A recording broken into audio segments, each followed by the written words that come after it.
So welcome to another edition of the Diversity Dialogue. With me, I have two former Air Force colleagues, veterans with me. The first one is Lieutenant Colonel Angela Ace Cummins.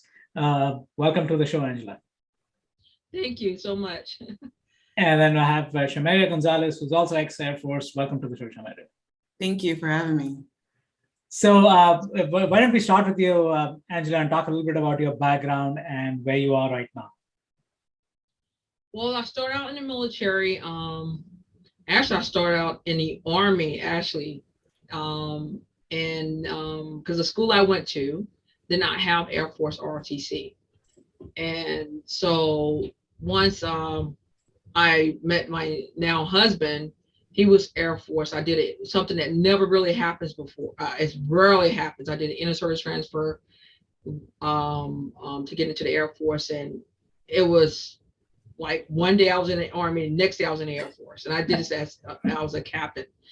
They could not believe it because we had the same uniforms. And so only thing I had to change was U.S. Army, from Army to Air Force.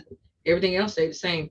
So from then on, I served honorably in the Air Force. My first duty station was in the military was Seoul, Korea. So I know how to speak a little Hangul, a little Korean, and I was HR officer there over personnel shop, and then went to Jackson, Mississippi, MEPS, and putting people in, that is military interest processing station, putting people in the military. And so I did that for a while and went to Fort Hood, did a lot of HR stuff there. Then I went to the Air Force Base, Antigua Air Force, again, HR work, running HR shops, making sure people are assigned against positions, making sure the budget is great, no one's stealing money, anything like that. And also served as a commander, so keeping order within my squadron. And then from there, I came here to the East Coast and was assigned to, it's disbanded now, or disestablished, Joint Forces Command. And I was a manpower officer there, working on the manning document, making sure the positions are authorized, taking away positions that were not using. And then from there, I went to one of the few standing joint task forces, and joint task force of support. And I'm sorry about that. In Fort Monroe, Virginia, and I was operational officer. Actually, that really took me out of HR. I was so happy about that. So I was doing making sure that the troops, the units were ready to deploy. And we had the mission, NORTHCOM mission, to ensure that we're safe for the United States, and if a terrorist did anything, we were deployed to the incident site and mitigate the situation. And then from there, I came to the Pentagon and served on the Joint Chiefs of Staff as the Air Force Element Commander.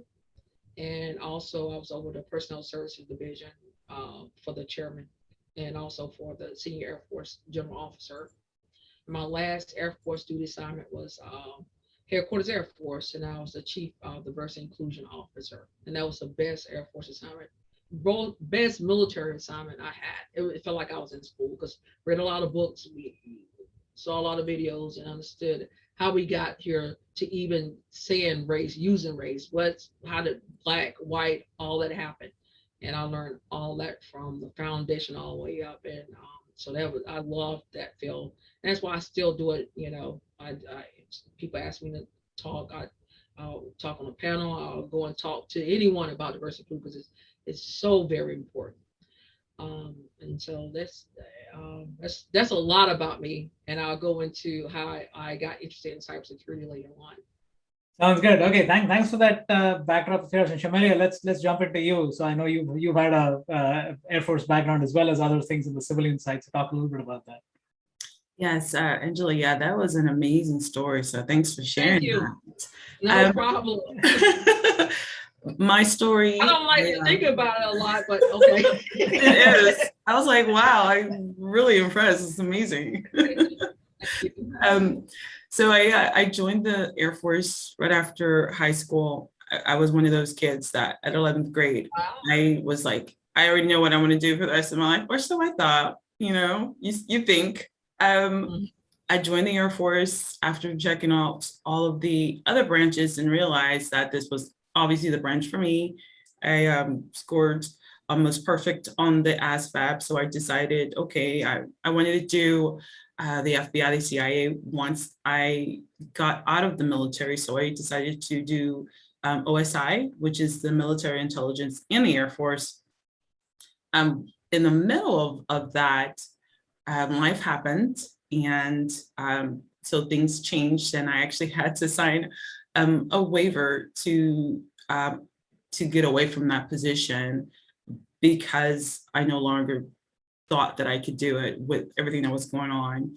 And that was weird, but so I signed a waiver stating that no one had coerced me into changing my mind, and continued with my military career. I had served for 8 years, and my husband also is Air Force, so we met in high school.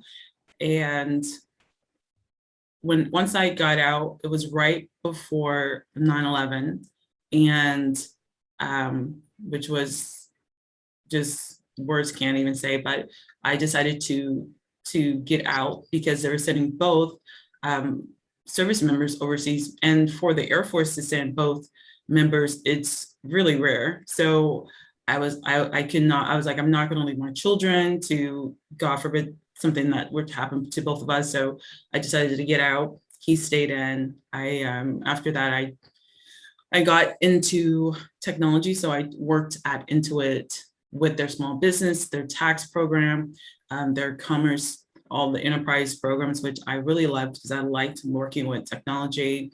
I also went to school for computer information systems. We got orders in the middle of it all. So we moved back to our home state of Texas, where I decided, well, I'll just go into do real estate. So I got my real estate license, which I love because I absolutely love being around people. But that was something that I did to just help where I could stay home and be with the children, so that he was always deploying, we were always moving. So it was easier for me to just homeschool them. So I decided to do real estate while homeschooling 3 boys with 3 different types of learning capabilities, which I love. I would do it in a heartbeat again. But my children are all getting older. We moved back home to Houston, and they're actually in public school now. So I decided I want to do something for myself, and I love technology. And then I found out there was something called cybersecurity, and I was like, I could literally do what I wanted to do when I was trying to do that in the Air Force. So I'm like, let's just do that. So we'll talk about that later as well.